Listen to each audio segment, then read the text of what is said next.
Nuwaupianism.com. Wake up, Nuwaupian, before it is too late.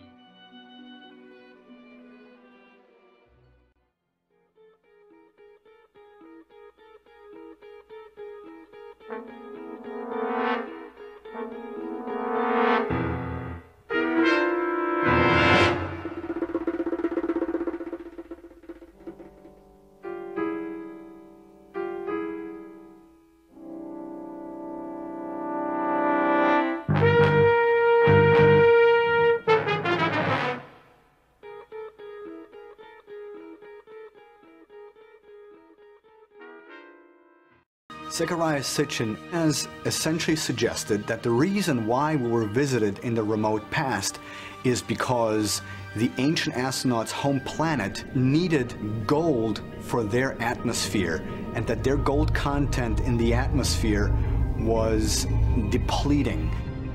So they came to Earth in order to mine gold and bring it back to their home planet. This idea about aliens coming to mine gold for their atmosphere in the ancient past is widely repeated by ancient astronaut theorists. In fact, it's become something of a foundational idea in the movement. This idea traces directly back to Zecharia Sitchin and has absolutely nothing to do with Sumerian texts. It's interesting to note that Sitchin doesn't even give a place in the Sumerian texts to justify this notion that they needed gold for their atmosphere. He says the following in his book, The Wars of Gods and Men. The metal, with its unique properties, was needed back home for a vital need. As best as we can make out, this vital need could have been for suspending the gold particles in Nibiru's waning atmosphere and thus shield it from critical dissipation. So he says, as best as we can make out. Well, who is we, and what text would even hint at that idea? Sitchin never says. He simply creates this idea of gold particles being needed in a planet's atmosphere out of nowhere. Malachi York uses Zecharia Sitchin's misinformation and puts it in his publication, where he says the planet Risk has 3 suns, Utu, Apsu, Shemesh, that all have damaging ultraviolet rays and has a much faster rotation than that of this planet. So the depletion of the ozone layer occurred at a faster rate. We needed to build a protection, a dome of gold dust particles suspended in the atmosphere to protect this planet from the damaging ultraviolet rays. Holy Tablets, Chapter 2, Tablet 130 through 31. Now York takes this idea and changes it from Nibiru needing gold protection in its atmosphere to it being this fabricated planet called Risk. Nowadays, you can do a word search for the uses of the word gold in the Sumerian texts. We can read every mention of this word. Not only are the mentions of the word gold relatively few in the Sumerian texts, there is nothing to indicate anything but the most ordinary uses for gold. In fact, it's a surprisingly boring study. Thanks to the meticulous cataloging of the Sumerian texts over the last few decades and the advent of the internet, we no longer have to take people like Sitchin's word for it. There are some databases online that allow you to search through Sumerian texts. And I have a video on my website, www.sitchiniswrong.com. If you go there and you click on the Anunnaki tab, I will show you how to search through something called the Electronic Text Corpus of Sumerian Literature. I'll show you how you can search for all the occurrences of the word Anunnaki and then click through to English translations of all those occurrences. You can find this material, and I would encourage you to do so because you can check up on Zecharia Sitchin, you can check up on me.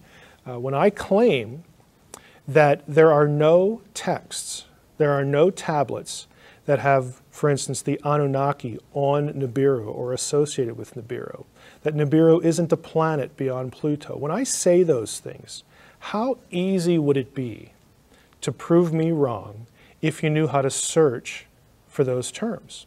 It'd be real easy. And I encourage you to check up on me, check up on everybody else, and do the work. You can access this material and know who's telling you the truth. We can finally see for ourselves why the Sumerian scholars have been so critical of Sitchin.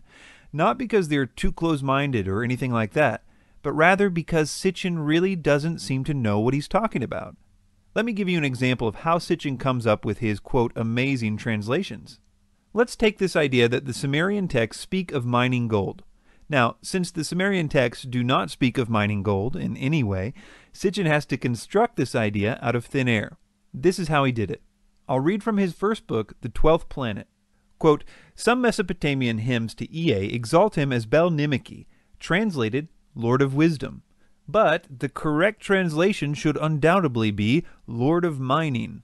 In classic Sitchin style, he never gives any reason that the, quote, correct translation should undoubtedly be Lord of Mining. He just says it should be and leaves it at that. Again, we have Sumerian dictionaries written by the Sumerian scribes themselves, and the Sumerians don't agree with Sitchin here. So why should we? I think one way to demonstrate how bad of a translation this is to read a little about Ea or Enki's wisdom in context, and let you see if it makes sense to you as meaning wisdom, or if it really means mining. This is an example from a Sumerian text called Enuma Elish. It says, he who understands all, the wise one, the great one, Ea who knows all that is, perceived the plot, he countered it with a powerful spell. Not only does it describe his wisdom further here by saying, quote, he who understands all, but it also says that because of this wisdom, he was able to perceive the plot before it happened and counter it. None of what we just read makes sense if wisdom really means mining. Here's another one from the same epic. Ea, who knows all things, knew he could not defeat Kingu and the host of Tiamat. Here again we see a contextual definition of Ea's knowledge. He knows all again. We see that his knowledge helped him understand that he could not defeat Kingu. These are not isolated descriptions of this knowledge. Ea is the god of wisdom for a reason. Nothing said about him makes sense if his knowledge means mining, or even knowledge about mining. All the stories about him highlight his great understanding, and conversely, there isn't even a hint that he cares a lick about digging for gold or anything else. It's just not there. It requires an ignorance of the Sumerian texts in order to be believed. The story that came down to the Sumerians is that the Anunnaki were mining gold on the earth. And the run-of-the-mill workers complained, said this is really hard work and we're tired. We don't want to do this anymore. And so they had a big council. They decided to create a primitive worker called an Adamo. The Anunnaki created humans as a slave species. The first thing to be aware of here is that in the epic of creation that they are referring to here, the gods weren't mining gold. The work that the gods were doing is creating the world. Kind of what you would expect from a creation epic. It even specifically states that they were making mountains and rivers, such as the Tigris and Euphrates. The gods here were tired of creating the earth, not gold mining. York never gives a direct quote from any one of the Sumerian texts where he says that this information is coming from. What he'll do generally is cite the Bible as his source of reference.